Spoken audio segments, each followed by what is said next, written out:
Will win the 2007 Lamb-Weston Columbia Cup? It's the only question we haven't answered today, and we may be just a few minutes away from knowing the answer, Mark. We are blessed with absolutely spectacular conditions for a final heat. Rarely anywhere in the country do you see water and air like this at this time of the day. We'll run through the field for the championship heat of the 2007 Lamb-Weston Columbia Cup. Jeff Bernard in the U5FormulaBoats.com.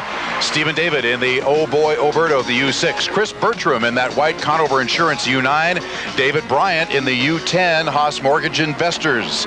Also J. Michael Kelly, the U13. You'll see him trailing the field at the start. That's where he needs to be. He won the provisional heat, but he has to follow the field across the line.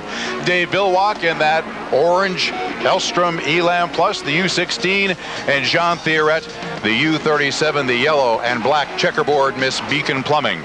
We have talked all day about points. They don't matter now. It's a winner-take-all final. If you made your way to the final heat, as this driver, Jeff Bernard, did in the U5 Formula Boats, you have a shot at the big trophy. It doesn't matter who has scored the most points at the end of the day. It's all about winning this final heat. The racing has really started already. As the boats come out of the pit, they begin to position themselves on the race course. Jeff Bernard, the driver we just talked about, he'll be driving the bright red former Miss Budweiser, the U5, a familiar shape and color here on the Columbia River. It's going to be critical to make a good start, as you heard Billy Shoemaker talking about, for his driver Jean Theoret. Mark, you have to presume the winner is going to come from somewhere in lane 1, 2, or 3. It's hard to imagine getting around this field from the outside. I don't think you can, because there's going to be a lot of speed inside. If you are outside, it's going to be Villwock, it's going to be Oberto, it's going to be Jean Theoret, J. Michael Kelly maybe. We're looking at Chris Bertram in the Miss Conover Insurance, the U9, the white boat that's right now dead in the water trying to get spooled up. You see a little flame coming out of the tailpipe, and that's just a little extra fuel. Not a problem. Chris Bertram just getting away from the dock as we speak. Chris has a lot of limited inboard racing, and that doesn't mean he doesn't have much experience. Limited inboards are the smaller automobile-driven classes of hydroplanes, and Chris, a national champion in the national modified smaller hydroplane class. For the first time today, we're going to have more than 5 boats on the water. There will be 7. 6 of them are allowed to get into the front line. One of them, J. Michael Kelly, has to lag back a little bit at the start. Then he's allowed to go racing. He'd like to pick off a couple and pick somewhere up in the top 3. There's J. Michael going through the west turn right now. He mentioned the fact that in Madison he was the trailer boat, finished 3rd overall, passed a couple of people on the first lap. Youngster out of the Seattle area, up from the outboard ranks, made the big step a couple of years ago, has done a great job. You'll see J. Michael coming from the back. Right now he's coming down the front stretch and running very well. One of the favorites, one of the many favorites, Steve David and the Oh Boy Oberto, the U6 out of Madison, Indiana. Scratch that red, white, green, and gray paint, and you'll find the Miss Madison underneath there. It's the U6, and Stephen David, 2-time national champion driver. He's the defending champ from 2005 and 2006, looking to repeat that and take a national team championship home with him as well. This is very interesting because right now Dave Villwock has come through the infield in the U16 Elam Plus. He's in lane 1 as he heads down to the Blue Bridge turn, but so are the 2 boats in front of him. Everybody's in lane 1 right now, and it's gonna come down to who has that lane at about 45 to 50 seconds, because from that time on you really can't take it away. All 3 of these boats now going into the Blue Bridge turn. It's very, very early. You would think too early to go down there and establish a lane, but it looks like Jean Theoret is going to try to do just that. Somebody going through the infield. Jeff Bernard is going to go to the backstretch and try to take lane 1 away from those 2. This is really the race before the race. Now, is Bernard going to have the inside, or will he be too early?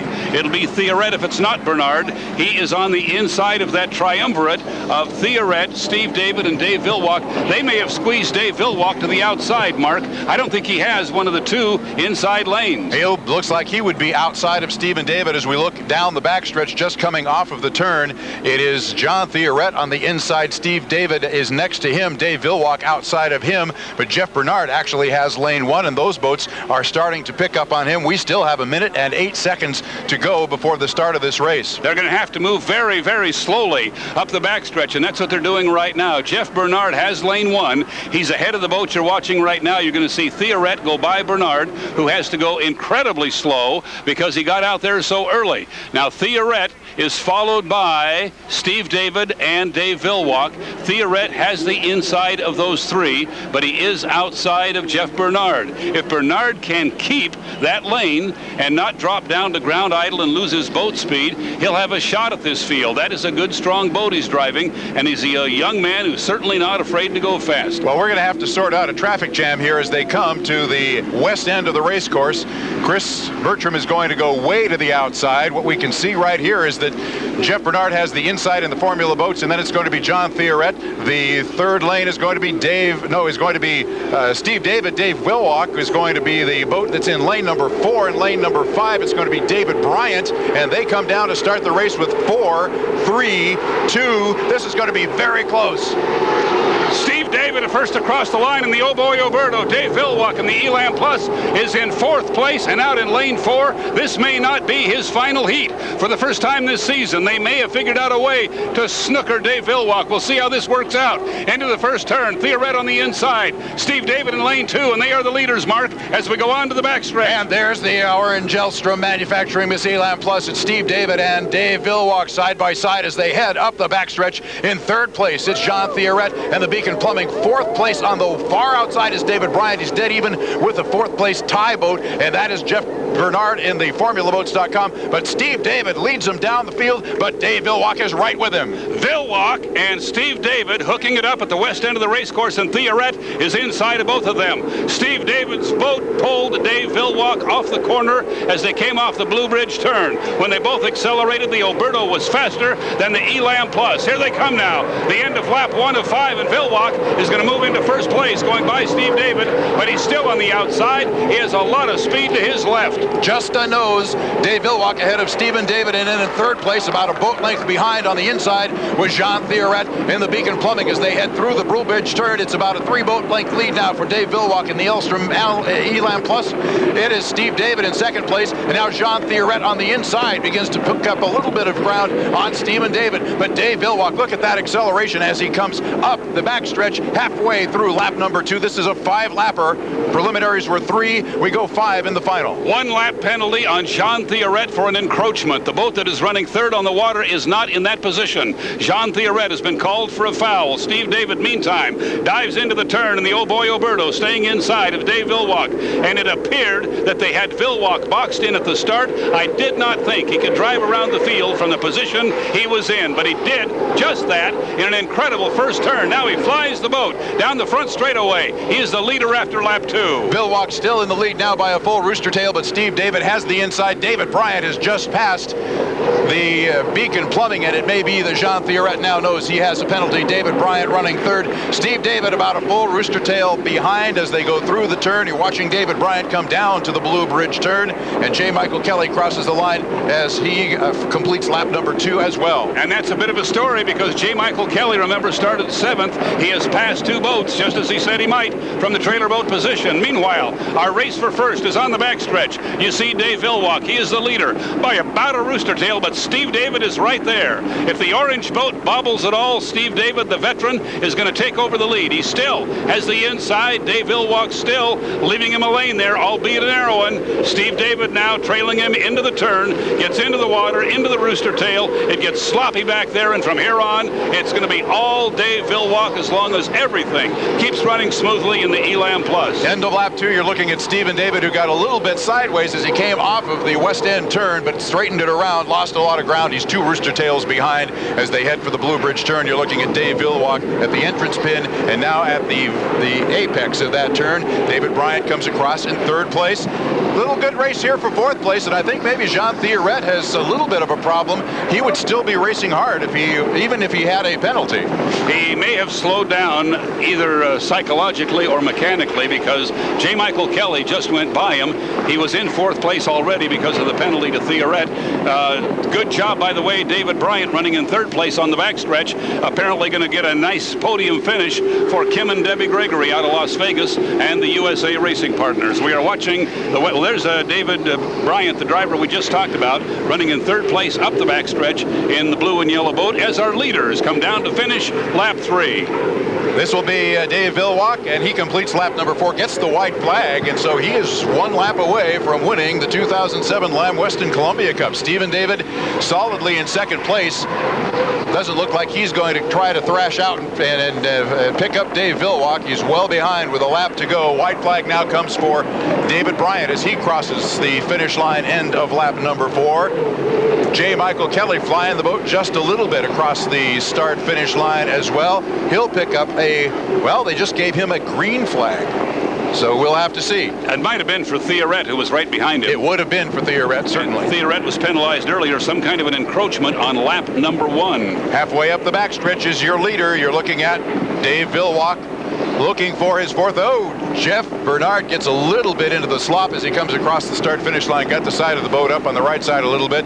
Dave Villwock with a little bit of traffic ahead of him, but Chris Bertram is going to give him a wide berth as Chris Bertram is coming down to take the white flag. But right behind him, Steve, will be your winner of the 2007 Lamb-Weston Columbia Cup. 4 wins in 4 races in 2007. We thought maybe they had Dave Villwock boxed in a situation where he could not get the orange boat out front. Somehow he did just that. More frustration for Steve David. His brand new Oh Boy Oberto beats everybody but Dave Villwock again. One time we saw the Oberto pull the Elam on the backstretch, and we thought, hey, look at this. But in the long run, too much orange boat. Nice job by Dave Bryant driving the U10, the blue and yellow boat. He'll finish in 3rd place. Coming across now in 4th place, J. Michael Kelly. And remember, he started in 7th in that yellow and green Spirit of Detroit, so a good job by that youngster. John Theoret and the Beacon Plumbing come by. He is going to get the white flag, so he will have 1 more lap to run. Whether he'll run that or not, well, really is kind of his choice. But Jeff Bernard now off the turn. You're watching Dave Villwock slowly up the backstretch, taking a victory lap. Dave has opened the hatch. He'll be waving to the folks on the Pasco side as Jeff Bernard comes by in 5th place. He'll be followed by Chris Bertram, who will take 6th in the U9 Conover Insurance. 7th place, if he continues around the race course, which he is, will go to Jean Theoret, who appeared to be duking it out for the lead, but got in trouble with the officials. Some kind of an encroachment, did not hold his lane properly, and was penalized a lap. So we thought maybe we had a story here, Mark Allen. We had Dave Villwock in a terrible spot as they came by to make the start. He was out in lane 4. He was back about 3 boat lengths going into the first turn. You can't possibly come out of the turn in 1st place after all that mess, and he somehow managed to pull it off. Well, when you see how many boats dive into that turn and how much water there is, and there's not a lot of space between them, sometimes we worry in that very first turn when they're all together that somebody's not going to come out of it at all, especially if you're out in lane 4. But Dave Villwock navigated his way through cleanly, and he's taking his victory lap with the hatch up. He's a tall guy, but he probably is not tall enough to stand up and wave and drive the boat at the same time. And reach the pedals. We still thought maybe we had a story because as they came out of that turn, Villwock and Steve David were side by side, and the Oberto actually pulled the Elam just a little bit. He appeared to have better acceleration off the exit pin the first time they tried it, but by the time they got to the end of that straightaway, Villwock had established a lead and held it for the next 3.5 laps, and the victory here in the 2007 Lamb-Weston Columbia Cup. So no drama as far as who won, but some great racing, Mark. Great racing all weekend long. We've seen deck-to-deck racing, and that continues the tradition of this season, which has been more competitive than any that I can remember, and goes back quite a ways. Dave Villwock will add 1,600 points, 400 per heat, to his national high point lead, and from this point on, it's going to be pretty hard to catch them. They were very frustrated last year. Probably the class of the field as far as boats went, but the problem they had with an exhibition race in Canada took them out of the Gold Cup, cost them some points, kept them from the national championship. Eric Elstrom would like very much to put U1 on that orange boat again. Well, still a possibility that he could win all 6 races on the schedule this year. He's 4 for 4 at this point, and next week we go to Seattle, and they do a great job over there, and the water is to Dave's liking. Jean Theoret is a 2-time winner in a row in Seattle. He likes Lake Washington as well. And he had to beat Dave Villwock to do it. He actually scored a victory nose-to-nose over Dave on Lake Washington. Now, we should point out that David had a kind of a tough day. Got the wing blown off the boat. They put a substitute wing on it that wasn't quite right. But Jean Theoret, it was his first year driving, did a tremendous job in that race and did win the Seafair race a couple of seasons back racing Dave. We're going to look at the start again. This was fun stuff. Now watch the orange boat and see if we can find him for you. Okay, this is the shot of the actual starting line. That was David Bryant and Steve David on the inside. They absolutely nailed that start.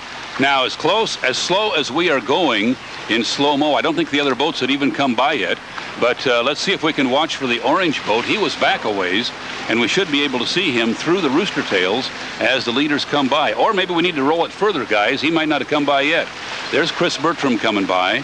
So Vilwalk would have gone by before that, I believe. But I thought he was making a bad enough start, Mark, that he might not win this race. He was really out of position. Well, given the lane he was in and kind of got forced into. It didn't look good at the outset, but he had the boat speed. Yeah, there comes the trailer boat, and who, as he was supposed to, started behind the field, but also as he said he would, he said, I'm going to pick off a couple of boats. And he did just that, moving from 7th up to 4th place. And there you see Steve David congratulating Dave Vilwalk, something he's done more this year, Mark, than he really wanted to, but a great gentleman and a sportsman just the same. Scott Reister is with Dave Vilwalk. Let's go down to those two and congratulate our winner. Well, thanks, guys. He just said quite a workout, huh? That wasn't easy, was it, Dave? No, I knew that, we were politicking around for what we should do, and Eric says, no, I'm just going to give you some big speed. Let's just get it out there in free water and let her fly, and the water was good, and boy, the Miss Elam, the crew did a great job. Eric made a nice call, and we had some awesome speed. It looked like you were trailing right there at the beginning. Woo! Here he is with owner Eric Elstrom, Chief Crewman. Come on over here. Eric.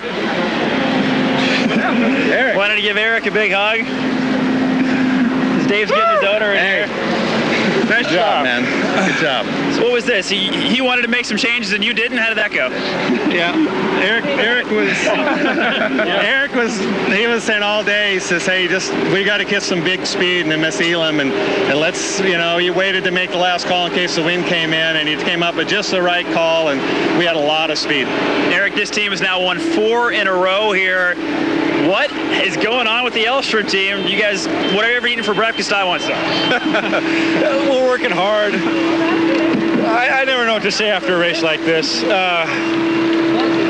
Yeah, the crew, the driver, everyone's working hard. Tri-Cities is always good to us. It's just a great day today. No one really knows how much stuff we went to. I mean, we had some engine parts that failed and some fuel controls that failed, and we had to tear the gearbox all the way apart. My wife asked me, she says, wow, everybody's got everything all tore apart there. What's up with that? I says, they want to win. It's that simple, and they did. And when you did 4 in a row, can you say dynasty now? No. We race hard every time. And it working well. We'll go celebrate. I won't hold you guys any longer. Congratulations. We'll see you as you host the trophy up on the victory stand. 4 in a row. Hey, the Elstroms. Dave Vilwalk. Hey, Danny. Your 2007 Columbia Cup champion. Hey. Back to you guys. Thank you, Scott. Well, Mark, you and I have seen enough boat races to know a good one when we see it. This is pretty good. This was a good one. This was a barn burner. We had a real question mark at the start whether Dave Vilwalk would make his way through that field, and the fact that he had to do that made it a lot more entertaining than having him on the inside and ahead right from the start. It's been